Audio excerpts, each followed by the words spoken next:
So the deer, you never know. The body of night opens. Like a river, it drifts upward like white smoke. Like so many wrappings of mist, and on the hillside 2 deer are walking along, just as though this wasn't the owned tilled earth of today, but the past. I did not see them the next day or the next, but in my mind's eye, there they are in the long grass like 2 sisters. This is the earnest work each of us is given. Only so many mornings to do it, to look around and love. The oily fur of our lives, the hoof and the grass-stained muzzle. Days I don't do this. I feel the terror of idleness, like a red thirst. Death isn't just an idea. When we die, the body breaks open like a river. The old body goes on, climbing the hill. A huge part of this project was literary analysis, and this specific piece that really spoke to me was this poem titled "The Deer" by Mary Oliver. And in it, it describes this fleeting emotion that the narrator feels when she sees this deer in a forest clearing, and she has these vivid emotions of a person who she was once close with that has recently passed. And emotions like that are really hard to kind of articulate, to describe, and that memory is something that can go away really quickly. And that was sort of my starting point for the project, is how to reconnect with that part of that fleeting emotion that's so vivid. And sometimes it's easy to forget aspects of someone that you once knew, but it's points like that where their memory and their personality and their livelihood really hits close to you.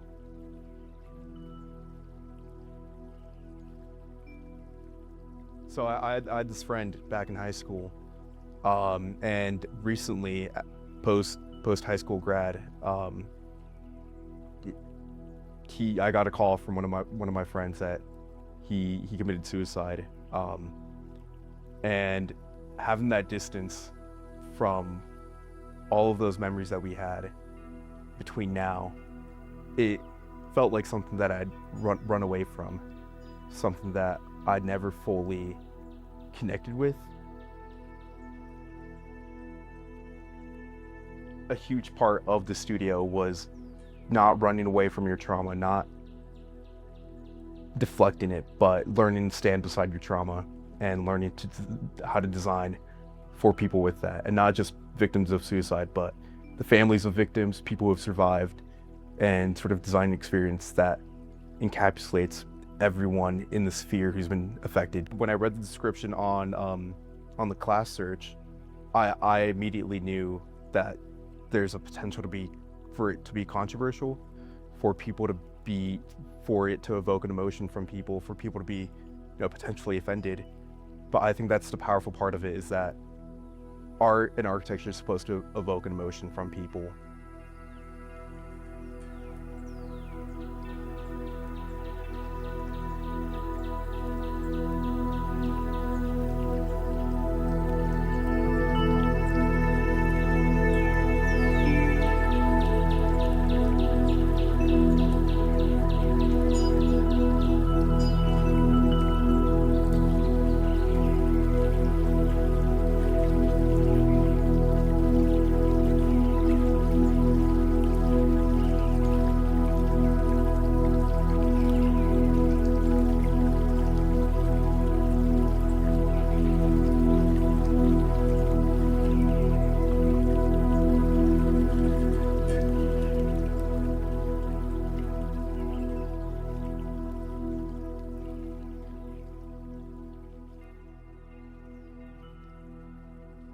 So shortly off the trail is where my project kind of starts.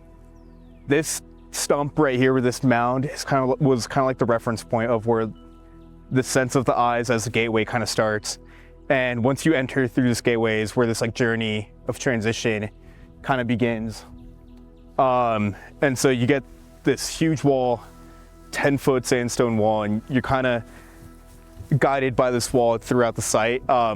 Something that was very intentional was that I had these divots throughout the wall in certain areas where you can see kind of the spine of this mountain right here, and you see those rocks that kind of lead you towards the sky at multiple points throughout this wall, is where that is kind of represented. And it's also represented in the part T with that long blue streak, a line for sight, kind of this connection with the environment. And of course, topography was a huge part with the layout of the memorial. It kind of divots with the land, and it moves no more than 10 feet above the ground. And here's where it gets really interesting, because you can see the wall kind of dips into the ground and it erodes away. And this is where we approach the next part of the memorial design. And with these two trees right here, these serve as kind of like a blurring of nature and what is, you know, man-made and built. And these serve as like the threshold into the next part. So visitors of the site physically walk through this. It's a little steep.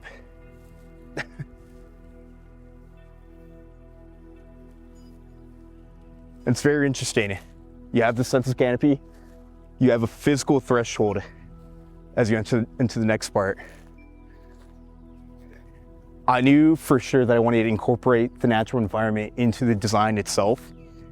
And you have these two physical beams right here. What's really interesting that these two trees right here grew together, and there's two stumps literally growing parallel next to each other. And of course I didn't plant these trees, so that wasn't intentional to my design, but I like to think that it represents the sense of bonding or togetherness. This is the first part of the design where you can see all these different elements working together.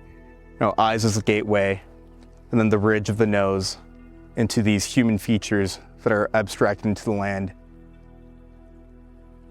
But this is where you really get to see a layout of the land where the memorial is.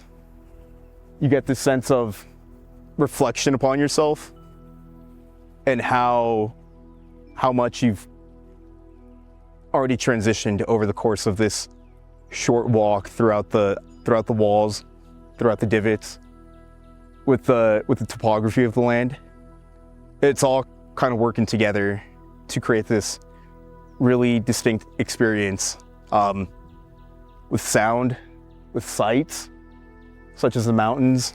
It's truly nothing that's left out. My project in itself is a process for other people to experience. So I think there's kind of an irony in that I was designing the process for other people, but while designing that, I was in my own process.